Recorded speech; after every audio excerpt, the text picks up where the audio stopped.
وَشَرَوْهُ بِثَمَنٍ بَخْسٍ دَرَاهِمَ مَعْدُودَةٍ، اور انہوں نے اس کو بیچ ڈالا معمولی قیمت کے عوض، چند دراہم کے عوض۔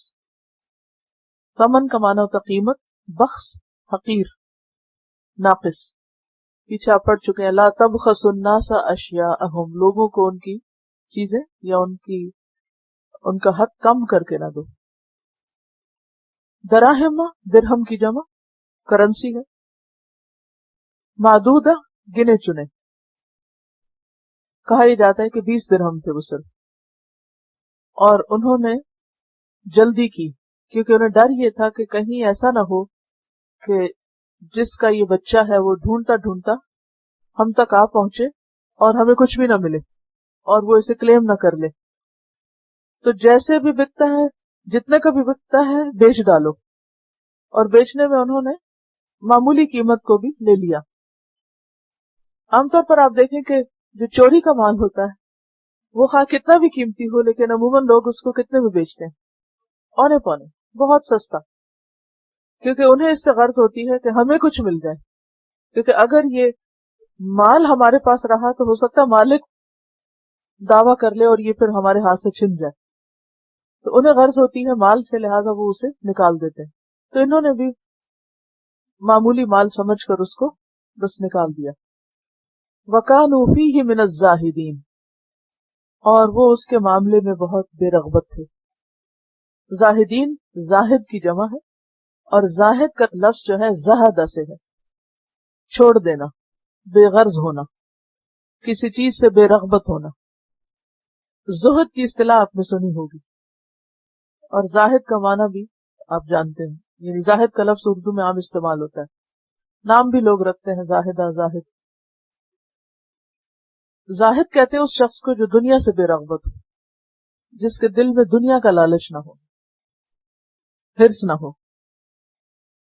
اگرچہ یوسف علیہ السلام انتہائی خوبصورت تھے اور انتہائی قیمتی تھے، اپنے حسن کی وجہ سے بھی اور اپنے اخلاق کی وجہ سے بھی، لیکن ان سب کوالٹیز کے باوجود جو قافلے والے تھے وہ ان کی اصل حقیقت نہیں جانتے تھے، اصل قیمت نہیں جانتے تھے، انہیں نہیں پتا تھا کہ ان کے ہاتھوں میں کیا ہے، اور ان کا وہ باپ جو ان کی ایک دن کی جدائی برداشت نہیں کر سکتا تھا، کہ وہ پکنک منانے کے لیے نہیں بھیج رہے تھے، کہاں وہ قافلے والوں کے لیے بالکل ایک حقیر سا مال تھا۔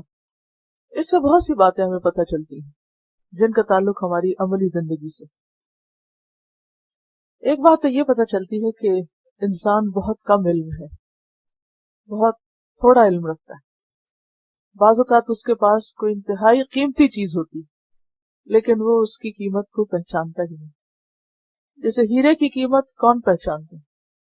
جوہری، ہر ایک کو نہیں پتا ہوتا کہ یہ ہیرا ہے اور یہ اتنا ویلیوبل ہے اور اس کی یہ قیمت ہے، لیکن جو ہیرے کو ہیرے کے طور پہ جانتا ہے اس کی قیمت بھی پہچانتا ہے، اس کی ویلیو کو جانتا ہے۔ عام لوگوں کے لیے وہ کیا ہے؟ وہ چمکتا ہوا پتھر ہے۔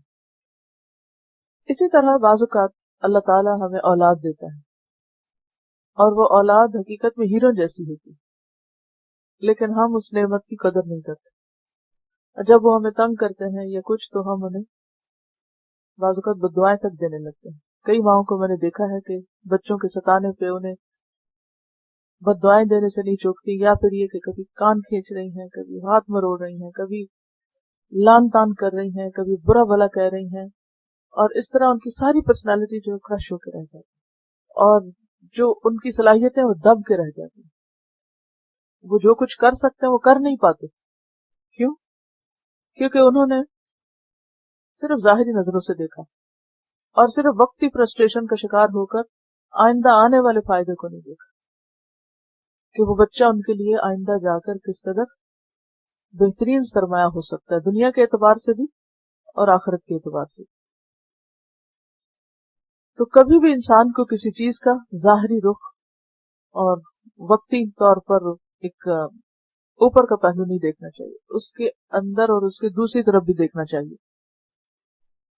معمولی سے معمولی نعمت کو بھی حقیر نہیں سمجھنا چاہیے۔ آپ کو نہیں معلوم کہ وہ چیز آپ کو کتنا فائدہ دے گا۔ اور سب سے بڑھ کر یہ کہ انسان انتہائی لا علم ہے۔ اگر قافلے والوں کو یہ پتا ہوتا کہ یہ بچہ کل مصر کا بادشاہ بنے گا اور اس کو نبوت عطا ہوگی اور یہ دین اور دنیا دونوں کے اعتبار سے اعلیٰ ترین مقام پر پہنچے گا، تو کیا وہ اس کو 20 درہم میں بیچتے؟ کبھی بھی نہیں، کبھی بھی نہیں. لیکن لا علمی انسان سے ایسے فیصلے کرواتی. اسی طرح اور بہت سی چیزیں جو انتہائی ویلیوبل ہوتی ہیں، ہم بعض اوقات ان کی قدر و قیمت نہیں پہچانتے. جیسے کل قرآن مجید کی بات ہوئی کہ قرآن مجید کتنی بہترین چیز ہے ہمارے پاس، یعنی اللہ کا کلام ہے اور ایک بہترین نعمت ہے، لیکن ہم اس کی قدر و قیمت نہیں پہچانتے.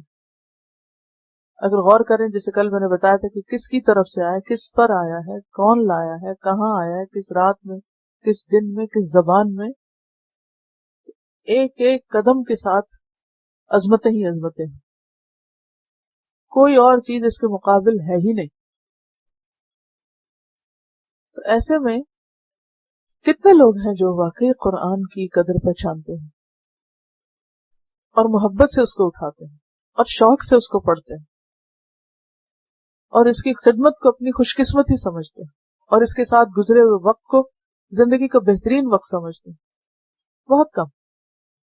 آپ جب بچوں کو کہتے ہیں کہ پڑھیں تو کیسے کیسے منہ بناتے ہیں، کیا ری ایکشن ہوتا ہے ان کا.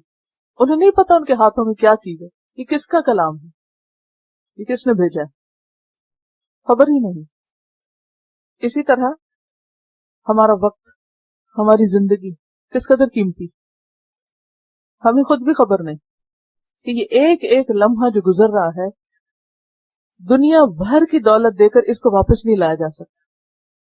یہ لٹانے اور ضائع کرنے کے قابل نہیں. لیکن کتنے لوگ ہیں جو اس کا بہترین استعمال جانتے ہیں. انہوں نے تو 20 درہم میں بیچا تھا، ہم تو اس سے بھی کہیں سستے اپنی زندگی کو ضائع کر رہے ہیں، لٹا رہے ہیں. کبھی فالتو سو کر، کبھی بیکار کے کاموں میں، کبھی ادھر ادھر کی باتوں میں، کبھی جانتے ہی نہیں کہ ہمیں اللہ نے کیا دیا. اور ایک دفعہ جب اس زندگی کی مہلت ختم ہو گئی، پوری دنیا بھی مل کر ہمیں واپس زندگی نہیں دے سکتی. کوئی طریقہ ایجاد ہی نہیں ہوا مرنے والوں کو زندہ کرنے کا، اور نہ کبھی ہو سکتا ہے. تو کتنا ضروری ہے کہ ہم اپنی اس غفلت سے جاگیں اور اپنی اس لا علمی کا اعتراف کر کے جب ہمیں علم دیا جائے اور بتایا جائے تو ہم اس کی قدر کریں. بہرحال انہوں نے یوسف علیہ السلام کو بیچ ڈالا اور کوئی ان میں دلچسپی نہ لی. انہیں دلچسپی کس سے تھی؟ مال سے. آج ہماری دلچسپی کس سے ہوتی ہے؟ مال سے. کچھ کما لے، کچھ حاصل ہو جائے، چاہے وہ چند سکے ہی کیوں نہ ہو، اور اس کے بدلے ہاں کتنی بڑی آخرت کمانے کی اپرچونٹی گواہ ہی کیوں نہ رہے. احساس ہی نہیں ہوتا کیا دے کر کیا لے رہے ہیں. کتنے ہی نیکی کے مواقع جن سے ہمیں آخرت میں بے پناہ فائدہ پہنچ سکتا ہے، ان کو ہم صرف اس لیے گوا دیتے ہیں کہ ہمیں دنیا کا کوئی فائدہ مطلوب ہوتا ہے.